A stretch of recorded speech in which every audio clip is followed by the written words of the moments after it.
শুভ সকাল বন্ধুরা। তো তোমরা সকলে কেমন আছো? আশা করছি যে যেখানে আছো খুব ভালো আছো আর সুস্থ আছো।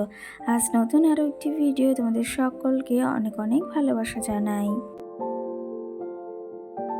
আজকে হলো শনিবার আর এখন কিন্তু ঘড়ি কাটাতে সময় হয়েছে ওই সকাল 7:30 মতো। তো আজকের ব্লগটি আমি সকাল 7:30 থেকেই শুরু করছি তোমাদেরকে সাথে নিয়ে।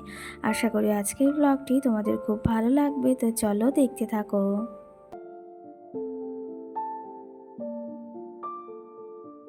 সকালে ওই যে ঘুম থেকে উঠে ব্রাশটাও করে নিয়েছি, তারপরে একটু জল খেয়ে নিয়েছি। আর এখন এই যে একটু গ্লুকন-ডি গুলিয়ে খেয়ে নিয়েছি। কি জানো তো, গরমেতে একদমই ভালো লাগছে না, তার জন্য একটু গ্লুকন-ডি সকাল সকাল খেয়ে নিচ্ছি কিন্তু। আর এই যে প্রচণ্ড গরম পড়েছে না, এই গরমে না গা হাত পা খুব জ্বালাও করছে আর প্রচণ্ড পরিমাণে ঘামও হচ্ছে। আর জলটা তো আমাদের সারাদিনে খুবই খাওয়া দরকার, মানে প্রচণ্ড পরিমাণেই। আর এদিকে জল টল খেয়ে একটু চলে এসেছি বাড়ির সাইডে। আর আমার মা দেখো ওইদিকে কত ধরনের না সবজি চাষ করেছে, বেগুন গাছ, লঙ্কা গাছ, ভেন্ডি গাছ, আরও নানা ধরনের গাছ লাগিয়েছে। আর আমার মায়ের হাতে না এই সবজি গাছ ভীষণই ভালো হয়, দেখো কত সুন্দর লঙ্কাও না হয়েছে। এইদিকে দেখো বাড়ির সামনে দুটো গাড়ি, একটা হচ্ছে আমার জামাইবাবুর গাড়ি আর একটা হচ্ছে আমার দাদার গাড়ি। কালকে ওই যে গিয়েছিল দাদা, বৌদি, বোন, বোনের বর ওই যে বৌভাতে। তো যেহেতু অনেকটা দূরের রাস্তা, ওই যে যেতে 4 ঘন্টা আসতে 4 ঘন্টা লাগে কিন্তু। তো সেই ক্ষেত্রে ওরা এসেছে না ওই যে ভোর 4টের সময়। তো সেই ক্ষেত্রে গাড়িগুলো বাইরেই রয়েছে আর দাদারা আর বোন, বোনের বর আর এখনও কিন্তু সবাই ঘুমোচ্ছে। আর এদিকে সকাল সকাল আমি স্নানটাও সেরে নিয়েছি আর মা রান্না করছে, মার হাতে হাতে একটু কাজও করে দিচ্ছি। কি জানো তো, আজকেও না প্রচণ্ড পরিমাণে সকাল সকাল গরম পড়েছে আর সঙ্গে কিন্তু প্রচণ্ড রোদও উঠেছে। আর তার জন্য ওই যে সকাল সকাল স্নানটাও সেরে নিয়েছি। কি জানো তো, ওই যে সকালবেলা স্নানের একটা অভ্যাস, সেই স্নানটা না করলে না আবার গা হাত পায়ে খুব জ্বালাও করছে। তার জন্য সকাল সকাল স্নান করে এইদিকে মাকে না সব সবজিও কেটে দিয়েছি। আর মা কিন্তু ওইদিকে রান্নাটাও চটপট করে সেরে নিয়ে এসেছে।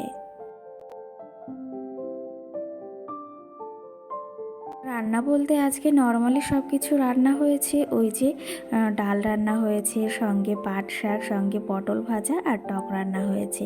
তো ওই খাবারগুলো খেতে না আমরা ভীষণই পছন্দ করি। আর মায়ের হাতের রান্না কেই না পছন্দ করে বলো। এর মাঝে কিন্তু বেশ খানিকটা সময়ও পেরিয়ে গিয়েছে আর এই যে মাম্মামকে স্নান করিয়ে দিয়েছি, এর আগে না ওকে লেবুটাও খাইয়ে দিয়েছি। আর এখন ওই যে ভাতটা খাইয়ে ঘুম পড়াবো। আর এইদিকে একটু বকেছি জন্য খুব কিন্তু কান্নাকাটিও করছে, আর সেটা তোমরা দেখতেই পাচ্ছ। বকেছি বলতে ওই যে খুব দুষ্টুমিও করে জানো তো, সেই জন্য একটু না মাঝে মাঝে বকলে আবার হয় না। তো সেই ক্ষেত্রে না ওই যে একটু কান্না করে আবার চুপও করে গেছে। আর ওকে ওর মাঝে ঘুমও পড়িয়ে দিয়েছিলাম। আর এটা হচ্ছে বিকালের ভিডিও, ওই 4:30 মতো বাজে এখন। আর এদিকে দাদা দেখো আমাদের পুকুর থেকে মাছ ধরে এনেছে। আমাদের যেহেতু বিলে পুকুর আছে, সেহেতু না ওখান থেকে এই যে প্রতি বছরই মাছ ধরা হয়। সেই ক্ষেত্রে না আজকে খুব কমই মাছ পেয়েছে। আর সেগুলো কিন্তু বড়দাদা ধরে নিয়ে এসেছে। এখানে শিঙি মাছ পেয়েছে, মাগুর মাছ পেয়েছে, সঙ্গে ওই যে কুচে মাছ আছে আর কিছু ওই যে কই, আরও কিছু মাছ রয়েছে। আর সেগুলো দেখে না আমার মাম্মাম ভীষণই খুশি হয়েছে। আর সেগুলোকে এইদিকে এই যে সব ঠিকঠাক করে রাখছে। কি জানো তো, এই বিলের মাছ না আমি একদমই খেতে পারি না। যদিও আগে কই মাছটাও খেতে পারতাম না, কিন্তু এখন ওই যে কই মাছটা খেতে পারি। আর ওই যে শিঙি, মাগুর, কিছু মাছ বলো, আমি কিন্তু একদমই পছন্দ করি না। কি জানো তো, আমার কেমন একটা লাগে, মানে ভেতর থেকেই আমার পছন্দ হয় না। তো বন্ধুরা, এখন ঘড়ি কাটাতে সময় হয়েছে ওই সন্ধ্যা 7টা, মানে রাত 7টা। তো যাই হোক, এখন এই যে দেখতেই পাচ্ছ রেডি হয়ে গেছি। আগের দিন যে কুর্তিটা পরে এসেছিলাম সেটাই। আর চুলটা উঁচু করে বেঁধেছি, যেহেতু প্রচণ্ড পরিমাণে গরম পড়েছে সেহেতু চুলটা বেঁধে নিয়েছি। আর এদিকে আমার মাম্মাম সোনাকেও এই দেখো রেডি করিয়ে দিয়েছি, তাকাও। এই যে রেডি করিয়ে দিয়েছি, কিন্তু টিপটা একদম এলোমেলো করে দিয়েছে। এখন যাব হচ্ছে আমার ছোট পিসির মেয়ের বাড়ি, এখানে কাছাকাছি মাম্মা। তো সেখানে যাব। আমি, আমার মানে বোন, বোনের বর, মা আর দাদা।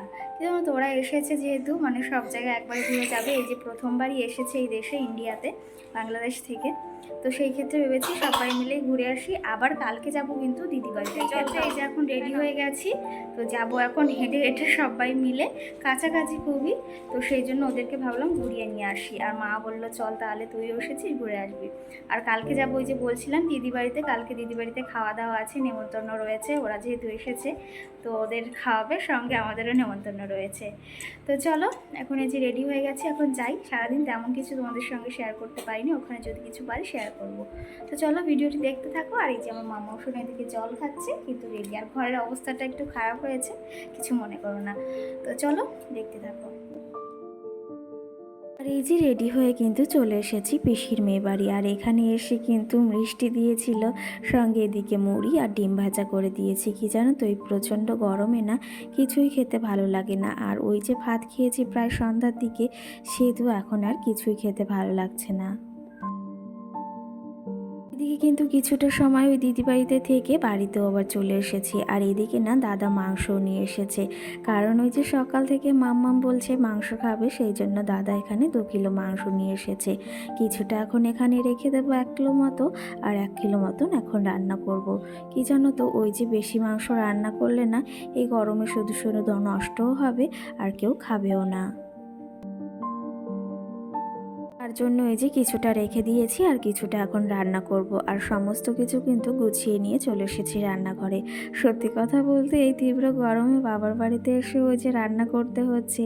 আর সত্যি কথা বলতে আমরা মেয়েরা হচ্ছে ঢেকি, যেখানে যাই না কেন সেখানে ওই যে ধান বেনে খেতে হয়।